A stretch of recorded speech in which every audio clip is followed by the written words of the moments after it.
జ్యోతిషకులు అనేది ఎట్లయిందంటే ఒక్కసారి phone on చేసి యూట్యూబ్ చేసి ఓపెన్ చేస్తే ఒకళ్ళ మించిన ఒక జ్యోతిషకులు తయారైంది. ఒకప్పుడు అట్లా లేకుండే. ఒకటి ఎవరి తలరాతని ఎవరు మార్చలేరు. నేను ఏదో చెప్పాను, ఒక ప్రిడిక్షన్ చేశాను, అది కరెక్ట్ అయింది అనగానే గొర్రెలాగా వెనకబడుతుంటాను. ఎవరైతే న్యాయంగా ధర్మంగా ఉంటారో వాళ్ళకు మాత్రమే కష్టాలు ఎక్కువ వస్తాయి కదా సార్. దేవుడు దేవుడు అని పూజ చేసే వాళ్ళకే కష్టాలు ఎక్కువ వస్తున్నాయి. నేను అన్ని మంచి పనులు చేస్తున్నా, కానీ నాకు ఎందుకు ఈ కష్టాలు ఇచ్చాడు ఈ దేవుడు అంటే నేను నమ్మను. ధర్మో రక్షతి రక్షిత, దట్ ఈజ్ అల్టిమేట్.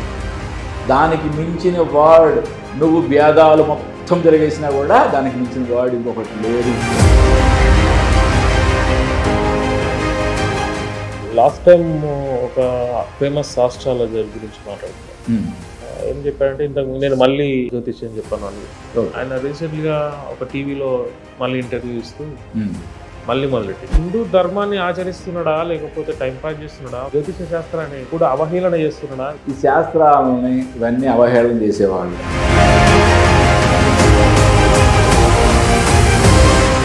అసలు అంటే అడిగేవాడికి పరిజ్ఞానం ఉండదు, చెప్పేవాడికి పరిజ్ఞానం ఉండదు. ఏం అడుగుతున్నా వాడికి లేదు, ఏం చెప్తున్నా ఈయనకి.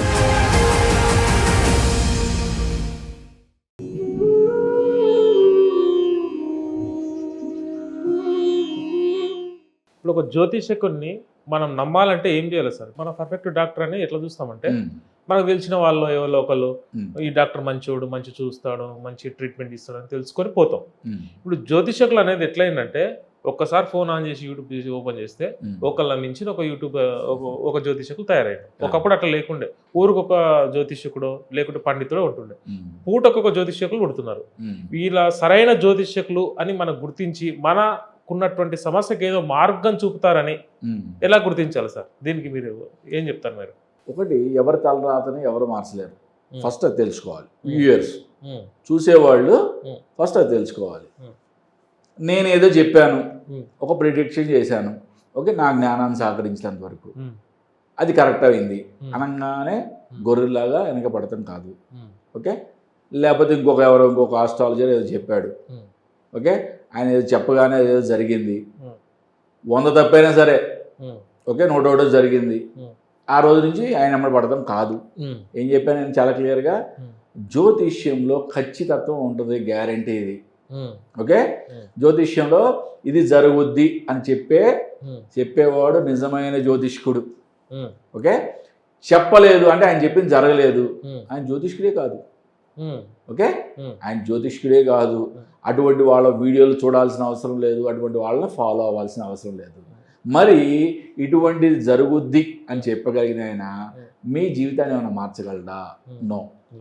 ఓకే, ఎన్నో రకాల పద్ధతులు జ్యోతిష్యంలో ఉండగా కేఎస్ కృష్ణమూర్తి గారు మళ్ళీ కేపీ సిస్టమ్ అని ఒకటి ఆయన రాశాడు. రాసిన ఆయన ఏం చెప్పాడు? ఆయన పరిహారాల గురించి చెప్పండి స్వామి అంటే, పరిహారాలకి స్థానం లేదన్నాడు జ్యోతిష్య శాస్త్రంలో. అంటే పరిహారాలు పుచ్చంకాయలు అన్నాడు ఒక విధంగా, నా భాషలో చెప్పాలంటే అంతే. ఓకే, అంటే పరిహారాలకు స్థానం లేదు అన్నాడు. అంటే yes, this is your life అని చెప్పతాం జ్యోతిష్ యొక్క పని. కానీ నేను చెప్పేది ఏంటంటే జ్యోతిష్య శాస్త్రం ప్రకారం ఇంతే. కానీ మనం ఎప్పుడైతే భగవంతునితో సంబంధం పెట్టుకుంటామో, ఓకే, ఎప్పుడైతే ఒక ఆధ్యాత్మిక మార్గంలో మనం ప్రయాణం చేస్తామో, ఓకే, ఎప్పుడైతే మన యొక్క దైవశక్తిని, మనలో ఉన్న దైవశక్తిని జాగృతం చేస్తామో, ఓకే, ఈ యొక్క నెగిటివ్ మనకేదో జరగబోతుంది అని తెలిసింది, జరగబోతుంది అని జ్యోతిష్ శాస్త్రం ప్రకారం తెలిసినప్పుడు దాని యొక్క తీవ్రతను తగ్గించుకోవచ్చు. ఏదో మంచి జరగబోతుందని తెలిసింది, దాని యొక్క మంచి యొక్క తీవ్రతను పెంచుకోవచ్చు. జ్యోతిష్ శాస్త్రాన్ని ఇంతవరకు మాత్రమే చూడాలి. ఓకే, ఎన్ని వీడియోలైనా నేను ఇలాగే చెప్తాను. నా యొక్క విధానం, నా యొక్క అప్రోచ్ కూడా ఇలాగే ఉంటుంది. అంటే జ్యోతిష శాస్త్రం మన జీవితంలో జరిగే చెడు యొక్క తీవ్రతను తగ్గించుకోవడానికి, మంచి యొక్క తీవ్రతను పెంచుకోవడానికి మాత్రమే వాడాలి. అంతేగాని ఏదో జరుగుద్ది, మనం దాన్ని మొత్తాన్ని కూడా జ్యోతిష్యుడు ఏదో మంత్రదండంతో రాత్రికి రాత్రి ఒక్కసారి ఓం భీం బుష్ అని మార్చేస్తాడు అని అనుకోవడం అంతకన్నా బుద్ధి తక్కువ ఇంకొకట్లేదు సార్. ఇంకోటి, ఇప్పుడు జ్యోతిష్యులతో కష్టాలు పోతే అని అంటున్నారు కదా మీరు. ఎవరైతే న్యాయంగా ధర్మంగా ఉంటారో ఆ, వాళ్ళకు మాత్రమే కష్టాలు ఎక్కువ వస్తాయి కదా సార్. మరి ఇదేంది విడ్డూరం? దేవుడు దేవుడు అని పూజ చేసిన వాళ్ళకే కష్టాలు ఎక్కువ వస్తున్నాయి. మరి మీరు పొద్దున్న లేస్తే మాకు శిష్యులందరికీ ఈ నాన్న ఇట్లా చేయలే, మంత్రం చేసుకుని జపం చేసుకుని అని చెప్తారు. ఆ. కానీ మాకు వచ్చే ఇబ్బందులు ఎక్కువ ఉంటాయి. ఇట్లా చేద్దామంటారు సార్ మరి దాన్ని? అంటే అన్ని నేనే మంచి పనులు చేస్తున్నాను ఉమ్, కానీ నాకే ఎందుకు ఈ కష్టాలు ఇచ్చాడు ఆ. దేవుడు అంటే అవును సార్. నేను నమ్మను. ఉమ్, ఓకే, ఉమ్, నా సేయింగ్లో కూడా ఒకటి ఉంది కదా ఉమ్, చాలా క్లియర్గా, ఉమ్, నేను అన్ని మంచి పనులు చేస్తున్నా కానీ నాకే ఎందుకు ఈ కష్టాలు ఇచ్చాడు ఈ దేవుడు అంటే నేను నమ్మను. ఉమ్, నీ తప్పులేంటో నీ అంతరాత్మను అడుగు. ఓకే, ఉమ్, నువ్వు ఏం తప్పు చేస్తున్నావో ఉమ్, నీ పక్కనుండే నీ భార్యకి తెలియదు. ఓకే, నీవు ఏం తప్పు చేస్తున్నావో నిన్ను కనిపించిన తల్లిదండ్రులకు తెలియదు, ఉమ్, నీతో పాటు ఉండే అన్నదమ్ములకు తెలియదు, ఎవరికి తెలియదు. ఉమ్, నువ్వు ఏం తప్పు చేస్తున్నావో నీ అంతరాత్మను అడిగితే చెప్పుద్ది. ఓకే, ఉమ్, ఏదో ప్రపంచం కోసం ఉమ్, ఉమ్, లేని నవ్వుని సృష్టించుకొని ఉమ్, మొహం మీద పెట్టుకోవడం, ఉమ్, కానీ వెనకాల లోపలంతా కూడా ఉమ్, దుర్గుణాలమయం, ఉమ్, లోపలంతా కూడా ఉమ్, ఎంతో ఉమ్. భరించలేని దుర్గంధం, కనిపించని భరించలేని దుర్గంధం. ఉమ్, అప్పుడు ఏమవుతుంది నీ లైఫ్? కులత్తుకు. 100%. అంటే ఆధ్యాత్మిక ప్రయాణంలో ఉండే వాళ్ళ యొక్క చాలామంది అంటే ఎక్కువగా పూజలు చేసేవాళ్ళు అనుకుందాం. ఉమ్, ఓకే, లేదా మెడిటేషన్ చేసేవాళ్ళు అనుకుందాం, అంటే ఒక యోగ మార్గంలో నడిచేవాళ్ళు అనుకుందాం. ఉమ్, ఎక్కువ మంది నుంచి ఎందుకంటే నేను కొన్ని వేల మంది క్లయింట్స్ని చూస్తుంటా జాతకంలో, ఉమ్, వాళ్ళు చెప్పే కొన్ని ఆశ్చర్యంగా ఉంటాయి. ఉమ్, కానీ నేను నిర్మోహమాటంగా ఇదే చెప్తా, ఉమ్, వాళ్ళు చెప్పేవి ఆశ్చర్యంగా ఉంటాయి. నాకే ఎందుకు గురుగారు ఈ కష్టాలు? ఉమ్, నేను అన్ని న్యాయ మార్గంలో ధర్మ మార్గంలో వెళ్తున్నా. ఉమ్, న్యాయ మార్గంలో ధర్మ మార్గంలో వెళ్తే యు ఆర్ ప్రొటెక్టెడ్. ఉమ్, ధర్మో రక్షతి రక్షిత, దట్ ఈస్ అల్టిమేట్. ఉమ్, దానికి మించిన వర్డ్, నువ్వు వేదాలు మొత్తం తిరగేసినా కూడా దానికి మించిన వర్డ్ ఇంకొకటి లేదు. ఉమ్, ధర్మో రక్షతి రక్షిత. ఉమ్, ఓకే, ధర్మాన్ని కాపాడిన వాడు రక్షింపబడతాడు, దాంట్లో డౌటే లేదు. ఉమ్, గురుగారు నా కష్టాలు వచ్చినాయి, నేను ధర్మాన్ని పట్టుకున్నాను. ఉమ్, నీకు మధ్యలో ఏమైనా టెస్టింగ్ పీరియడ్ వస్తే రావచ్చు, కానీ అల్టిమేట్గా విజయం నీదే. ఉమ్. ఓకే, దానికి ఎన్నో దృష్టాలు మన జీవితంలో మనకు కనపడుతూనే ఉంటాయి. పురాణాలు కూడా చెప్తూనే ఉంటాయి. పురాణాల్లో చెప్తూనే ఉంటాయి, మన జీవితంలో కూడా జర- మనకి ఎదురుగా మనకి కనపడుతూనే ఉంటాయి. ఉమ్, ఎంతోమంది వాళ్ళ యొక్క లైఫ్లో చివరి అంకంలోకి వచ్చేప్పటికి ఎన్నో కష్టాలు, ఓకే, ఉమ్, ఎంతో దారుణమైన స్థితులు వాళ్ళు ఎదుర్కోవడం అన్నీ కూడా మన కళ్ళారా చూస్తున్నాం.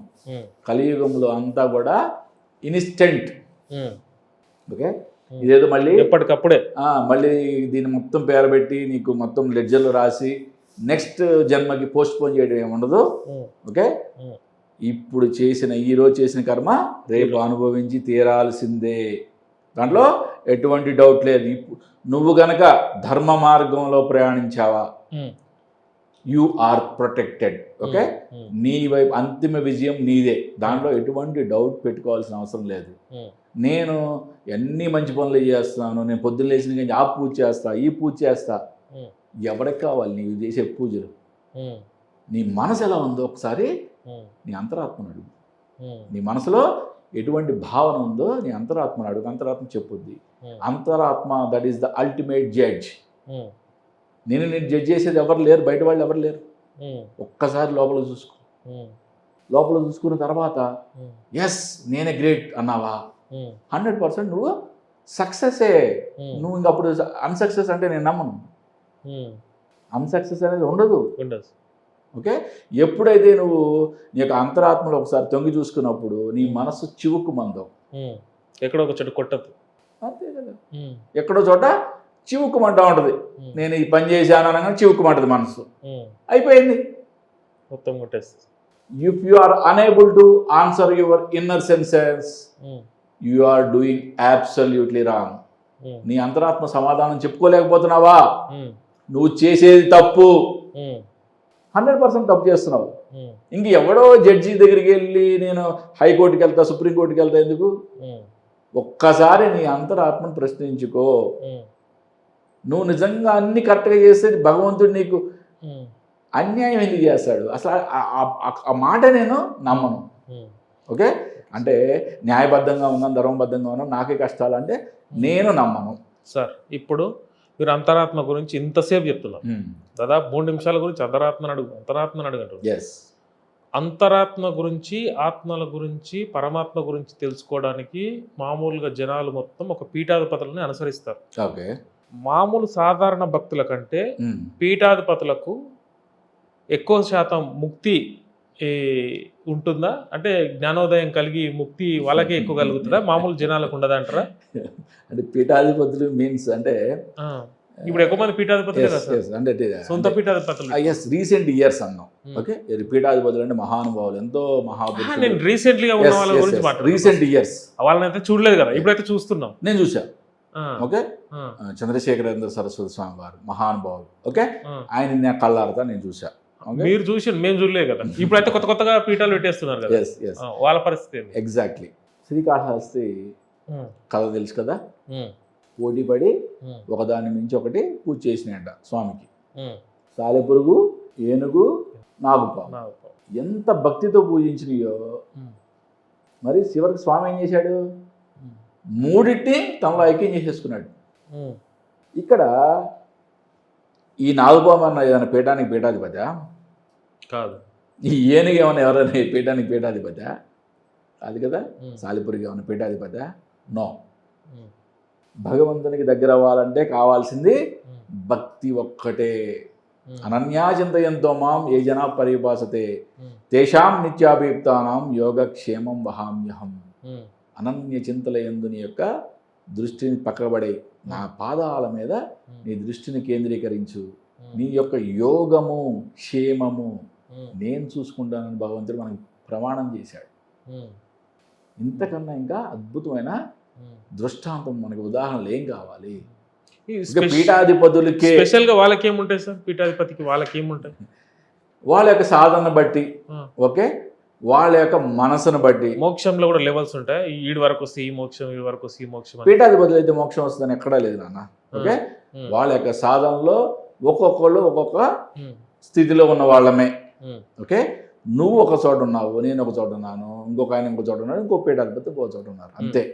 అందరం కూడా మోక్ష సాధనలో మోక్ష మార్గంలో ప్రయాణం చేస్తున్నాం. ఒకళ్ళు కొన్ని 100 కిలోమీటర్లు 1000 కిలోమీటర్ల దూరంలో చాలా ముందుకున్నారు, కొంతమంది వెనకబడిపోయి ఉన్నారు. అంతేగాని మనం అందరం కూడా ప్రయాణమే చేస్తున్నాం. ఎవ్వరు గొప్ప కాదు దీంట్లో. అందుకే భగవంతుడు ఏం చెప్పాడు? ఎంతోమంది నన్ను చేరుకోవడానికి ప్రయత్నిస్తారు. ఆ ఎన్నో కోట్లలో నుంచి ఎంతోమంది ఫిల్టర్ అయితే వాళ్ళు కొంత తెలుసుకుంటారు. ఆ కొంత తెలుసుకున్న వాళ్ళలో ఒక్కడు మాత్రమే నన్ను నిజంగా చేరుకోగలుగుతాడు. అంటే మరి ఎన్నో పీఠాలు ఉన్నాయి. ఈ పీఠాధిపతులందరికీ భగవంతుడు ఎక్కడిస్తాడు? అన్ని సీట్లు పెట్టలా భగవంతుడు. ఎందుకంటే భగవంతుడు మోక్ష మార్గానికి చాలా స్క్రూటినీ చేసి అనుకుంటాడు. ఆయన చాలా స్క్రూటినీ చేసి అనుకుంటాడు. మానవుని యొక్క ముఖ్య ఉద్దేశము అంటే మానవ జన్మ యొక్క ముఖ్య ఉద్దేశం ఏంటి? మోక్షమై ఉండాలి, లిబరేషన్. ఎప్పుడైతే మనం మోక్ష సాధన కోసం మనం పరితపిస్తామో, మోక్ష సాధన కోసమే మనం జీవితాన్ని మొత్తం మనం అర్పిస్తాము, ఆటోమేటిక్గా భగవంతుని గురించి నుంచి కూడా అటువైపు నుంచి కూడా మనకు ఒక చెయ్యి, ఒక హెల్పింగ్ హ్యాండ్ అనేది మనకు వస్తుంది. అంతేగాని మనం ఒక పీఠాధిపతులు అయితేనో, లేకపోతే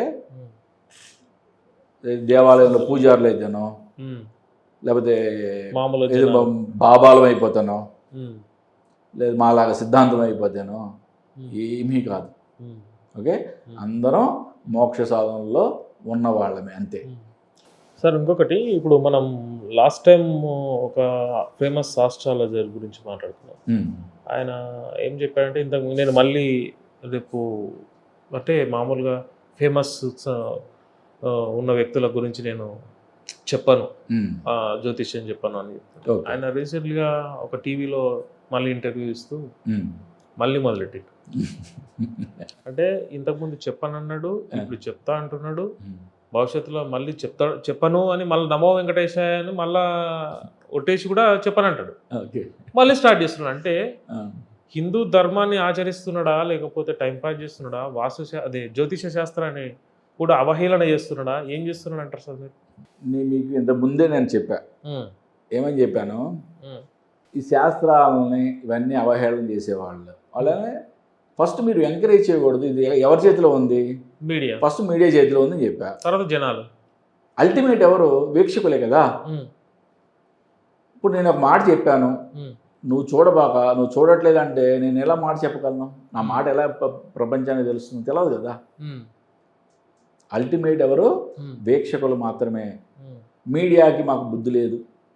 ఓకే, చెప్పే అయిపోయింది. ఓకే, మీడియా గురించి మాట్లాడాము. ఎప్పుడైతే నీకేం చెప్పా, జ్యోతిష శాస్త్రంలో ఖచ్చితత్వం ఉంది. జ్యోతిషం యొక్క పని ఏంటి? నానా ఇదిగో నీ జీవితంలో ఇలా జరగబోతుంది అని చెప్పడమే. అది చెప్పలేదు అంటే జ్యోతిషం కాదు, అంతే. దాంట్లో వేరే క్వశ్చనే ఉంది. ఇప్పుడు మరి ఆ జ్యోతిష్కుని ఎంకరేజ్ చేయాలా వద్దా అనేది ఎవరి చేతిలో ఉంది? వీక్షకుల చేతిలో ఉంది అల్టిమేట్గా. ఫస్ట్ మీడియానే వెళ్తుంది కదా సార్. ఎస్, మరి నువ్వు మీడియాని కంట్రోల్ చేయగలవా? మీడియా గురించి చెప్పాను. ఓకే, మళ్ళీ నేను ఎవరో గురించి చెప్పలేదు కదా. నేనేదన్నా ఒక ప్రిడిక్షన్ చెప్తే అది జరగకపోతే మళ్ళీ మీ యొక్క మైకులు తీసుకొచ్చి నా మూడు దగ్గర పెట్టద్దు అని చెప్పా మీడియాకి. ఓకే, అది జరిగిన నాడు మళ్ళీ నన్ను రాజకీయ విశ్లేషణలు అడగొద్దు అని చాలా క్లియర్గా చెప్పేశా. ఇది అందరికీ అప్లై చేయమని కూడా చెప్పా. అందరూ అప్లై చేయాలని లేదు కదా. అందరు చేయరు కదా సార్. కొన్ని వందల మీడియాలు, వేల మీడియాలు, ఓకే, వందల వేల మీడియాలు అసలు అంటే అడిగేవాడికి పరిజ్ఞానం ఉండదు, చెప్పేవాడికి పరిజ్ఞానం ఉండదు. ఏమడుతున్నా వాడికి తెలియదు, ఏం చెప్తున్నా ఈయనకి తెలియదు. అయినా కూడా అడుగుతారు, చెప్తారు, చూసేవాళ్ళు కూడా బొలమని వెళ్తారు. ఎందుకు అట్లా జరుగుతుంది సార్? జ్యోతిష్యం అంటే అసలు ఎవరికి పట్టింపు లేదా? ఇప్పుడు నేను జ్యోతిష్యం ఇంత అవహేళన చెందుతుంది కాబట్టే కదా ఆ రోజు మొన్న రీసెంట్ రాజకీయాల్లో నేను మీడియా ముందుకు వచ్చి చెప్పాల్సిన అవసరం నాకు లేదు. ఒకటే విషయం. ఎందుకంటే రాజకీయాలు జోలికి వెళ్తే విమర్శలు తప్పవు. నాకెందుకు? చక్కగా భగవద్ ఆరాధనలో ఉన్నాం, చక్కగా ఒక మంచి మార్గంలో పోతున్నాం, మనకెందుకు ఈ రాళ్ళు అని ఊరుకున్న కొన్నాళ్ళు. కానీ ఎప్పుడైతే నా శాస్త్రం తలదించుకునే స్థాయికి వెళ్తుందో అప్పుడు నేను గళం విప్పక తప్పదు. ఓకే, నిలబడతా. నా శక్తి కొలది నిలబడ్డా, నా శక్తి కొలది మీడియా తిరిగి నేనే వీడియోలు ఇచ్చి మరీ చెప్పా. ఓకే, తెలంగాణ రాష్ట్రంలో ఏ పార్టీ గెలవబోతుంది, అది ఏ విధంగా జ్యోతిష్యపరంగా ఏ విధంగా అద్భుతమైన బలాలున్న కేసీఆర్ జాతకం ఏ విధంగా బలహీన పడిపోయింది, ఎటువంటి బలాలు లేని రేవంత్ రెడ్డి జాతకం ఏ విధంగా బలం పెరిగింది. ఓకే, అదేవిధంగా ఆంధ్రప్రదేశ్లో కూడా ఈజీ విక్టరీ ఎన్డీఏ కూటమి ఈజీ విక్టరీ సాధించబోతుంది. Pawan Kalyan deputy CM level పొజిషన్లోకి వెళ్ళిపోతున్నాడు. సీఎం స్థాయి ఆయనకి గౌరవం దక్కబోతుంది. జరుగుతుంటే లేదా?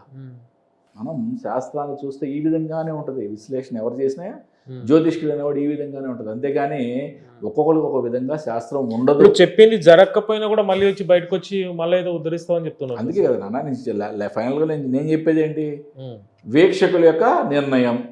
ఓకే, వీక్షకులు ఎప్పుడైతే తుది నిర్ణయం తీసుకుంటారో దాన్ని బట్టి అది భగవద్ యొక్క నిర్ణయం అవుతుంది. అంతేగాని ఇప్పుడు ఎవరి చేతిలో లేదు. ఓకే, ఎందుకంటే ఈ మీడియా మొత్తం కూడా డబుల్ స్టాండర్డ్ అయిపోయినప్పుడు మనం ఎవరికి ఏం చెప్తాం, 10 మంచి మాటలు చెప్పాలని కూడా అది అయ్యే పని కాదు. అది పాటించే వాళ్ళు కూడా ఉంటారని కూడా మనం అనుకోవడం తప్పే. సార్ చాలా సంతోషం, మీరు మాకు మళ్ళీ చాలా రోజుల తర్వాత ఇంటర్వ్యూ ఇచ్చారు. చాలా సంతోషం సార్. మళ్ళీ కలుద్దాం సార్. హరే కృష్ణ సార్. నమస్తే. హరి ఓం శివ.